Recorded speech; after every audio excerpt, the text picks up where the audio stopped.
And we're joined now in the studio for an exclusive interview with Andrius Kubilius, European Commissioner for Defence and Space. Good evening, sir. Good evening. If I can start with Moldova as the developing story at the moment, we're seeing what is widely regarded as a battle between Brussels and Moscow amid a climate of reported disinformation. What is at stake here? Well, first of all, of course, is the future of Moldova. Moldova, with Maya Sandu and with the government of today, made a huge progress during the last years in the integration towards EU, in creation of all the possibilities which EU can bring to Moldova people. And, well, I hope that Moldova citizens will make a choice to continue. Moscow is really using, all the hybrid warfare methods very openly, at least what we hear, sending millions of euros, to bribe voters or to do some kind of, again, hybrid warfare. And that raises big questions on, how really we can defend the free choice of the people, both in candidate countries like Moldova, but also inside of EU, when Moscow and Russia is using such methods which are totally against any kind of democratic rules and which are using openness and transparency of democracy. Now, speaking of Russia, Ukrainian President Volodymyr Zelensky says Vladimir Putin will attack another European country even before the conflict in Ukraine is finished. Do you agree? Well, what we saw recently, exactly in Poland, with those, almost 20 drones intrusion into Polish territory, I see that as Moscow attempts to provoke or to test. We can guess what was, the real goal. And definitely when we see all the developments recently, with drones appearing near Copenhagen, with drones intrusion earlier in Lithuania, after that into Romania, so we need to be ready. We need to be ready that, the same attempts, even, in some kind of escalatory curve, will be used by Kremlin, and that is why we need to develop our defense capabilities. And that is what we talked on Friday with regional ministers, 10 ministers from our region, from Denmark. We were discussing about how we can speed up the building of what we call drone wall. And we'll talk about the drone wall in just a moment. Speaking of preparedness, I have a few newspaper clippings for you. So in late July, you wrote, "Europe's armies at 50% of what we need," says Defence Commissioner. That was a headline. And then in early June, you noted that, quote, "NATO states need millions of drones for the day Russia might attack." These two clippings here. You've also warned of a broader Kremlin attack by 2030. As it stands today, is Europe prepared for war or not? We're prepared as member of NATO, as all the member states which are members of NATO. They have some kind of regulation or whatever, practice to have clear defense plans and defense capability targets, which member states need to implement. Now they agreed on new capability targets. As I understand, the lessons from war in Ukraine were taken. And what NATO commander, transformation commander, Admiral Pierre Vandier, have said that new targets are 30% bigger than the previous ones, but previous ones also are still not fulfilled fully. So we have this gap, which we need to fill up in a very effective way. That is why we're talking about Defense Readiness 2030. In some cases, we see that where are our weaknesses, like, for example, we need really to move ahead and very rapidly during, several months or year, next year, with developing of our defense capabilities against drone intrusions, which demands from us, first of all, to develop our capabilities to detect drones, which demands, again, some specific, instruments, special radars or acoustic sensors. So we are really preparing ourselves to defend in the most effective way. So Europe is preparing, but it needs to do more. Absolutely, that's clear. I would not say that that we have everything. No, we need to develop ourselves more because Russia is developing itself. We need to remember that Russia now has war economy. They are producing a lot of different weapons. They are producing ammunition, like NATO Secretary General Mark Rutte was saying that at the moment, Russia, during 3 months, is able to produce such a quantities of ammunition, which we are able, all NATO member states, including the United States and us, were able to produce only during 1 year. So definitely we need to develop our production capabilities, and that is why we have very clear plans, very clear new instruments, new financial resources, in order really to be able to defend ourselves and in such a way to deter any possibility of Russian aggression. Let's come to this idea of a drone wall as well as NATO's Eastern Sentry mission. Does the fact that this is all happening after Russia's incursion tell us that leaders have ignored the signs, that failed to act in advance? Well, we can, of course, we can ask ourselves why we did not build, something like drone wall and capabilities to detect drones before. Why we were not reacting to what we have seen, what is happening on the front lines in Ukraine, where this, drone war became new warfare. Very legitimate questions. But now, what is very important, not to look back why we failed maybe to develop something, but not to fail with development of what is needed now. And what is needed now, exactly what we were discussing with the ministers, and I hope that we shall be able really to move ahead exactly with very precise measures, which are quite clear. First of all, we need to really to have instruments to detect drones, either with the radars or with acoustic sensors.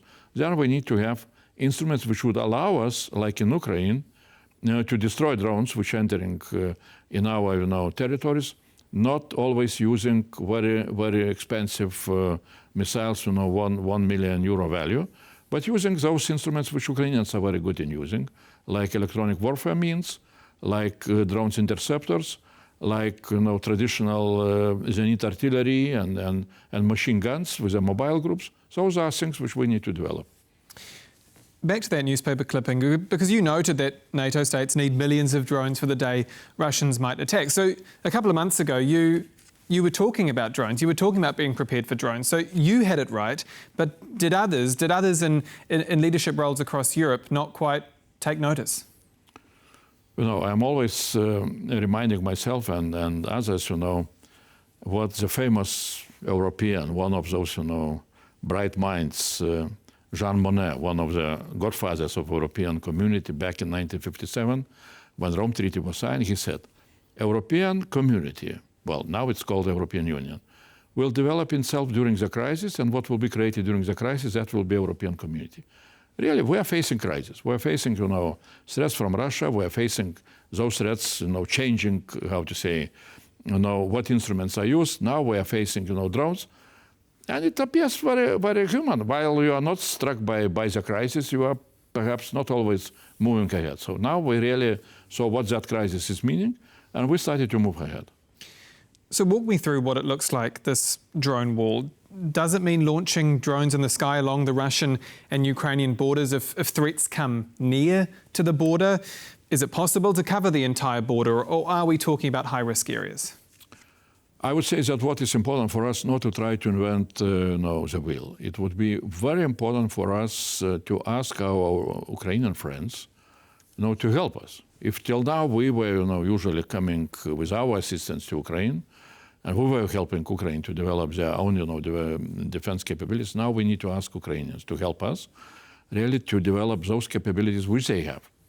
How to organize, how to build, and what is needed to be built. That is what we need to do together with Ukrainians. That is why it was very good that in our conversation with all the regional ministers, we had also participation of Ukrainian Defense Minister Denis Shmyhal, who made very impressive presentation.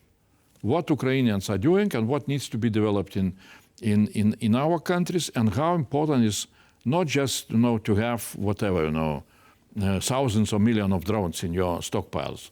That would be a mistake, because drones usually after 2 months they are becoming obsolete. But what is very important is really to learn this ecosystem with very tight interconnection in between of local drone production, operators, innovators, engineers who are able to do industrial production, and the whole front line. And where you need also to have very very effective, what I would call digital statistics, how your drones are performing. Because if Russians now are starting to use some kind of different drones, or they're able to intercept your drones, you need to change very rapidly.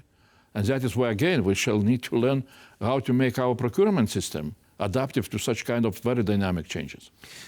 So you want to have drones up in the air all the time, or you want to have drones ready to go, ready to deploy along the border and along the whole eastern flank, or is that impossible? Again, that's for our technical experts working together with Ukrainians to see what is needed to be done.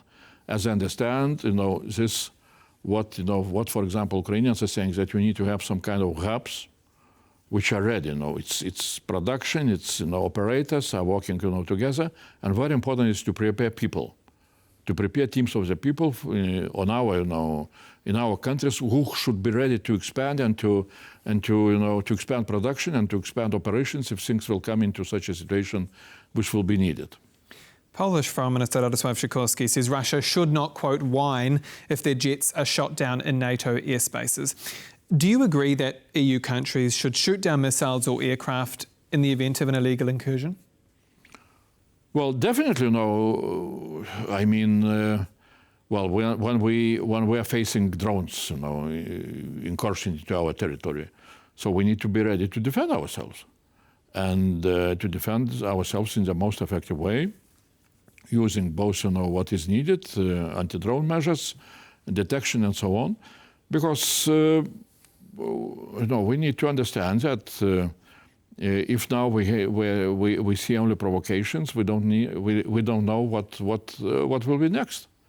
So we need to be ready, and the only possibility to defend yourselves against and to defend your infrastructure or strategic objects against possible attack of drones, to hit those drones before they will attack. What is the case then when it comes to jets or missiles? We saw some Russian aircraft intruding in the airspace of Estonia, for example, across the Baltic. Do you agree that those jets or missiles should be shot down?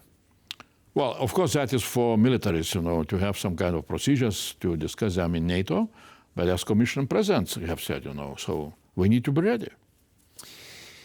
I guess the question when it comes to preparedness, when it comes to Russia's threats, is about trust. So can European citizens, residents along the eastern flank especially, can they trust leaders, trust the EU, trust NATO to keep them safe? Well, that is what is our responsibility. Really to show clear agenda, clear steps, what we are going to do in order to be ready to defend ourselves. And that demands also from us to be quite open if we see some shortcomings. Like, for example, NATO General Secretary Mark Rutte is repeating that, we are now producing 4 times less of ammunition than Russians are producing. That is an openness which immediately creates very clear, understanding that we need to expand our defense production. It means that we need to invest into that production. It's not enough, to speak that, we are, ready or we shall be ready. There are a need of very concrete plans, very concrete steps, and that is what the Commission is ready, for example, to come to forthcoming Council with so-called roadmap on defense readiness. So it's very practical approach, which is needed in order for our people to trust that we are doing the job in a proper way. And lastly, we see threats here, obviously, on Earth from Russia, also from other actors, also in space from the likes of Russia and China. Are we at peace or are we at war? Again, I can repeat perhaps Mark Rutte, who said, definitely for time being we are not at war, but we are not at peace either. So that is a special period of time, which I call, to my colleagues and publicly, I call it defense readiness time, which demands from us very special activities, very special actions, very special investments for us to be ready to defend ourselves. And always, it's done for one purpose, to keep peace in our countries, in our territories. That's what always, I remind the old Roma saying, from antique times.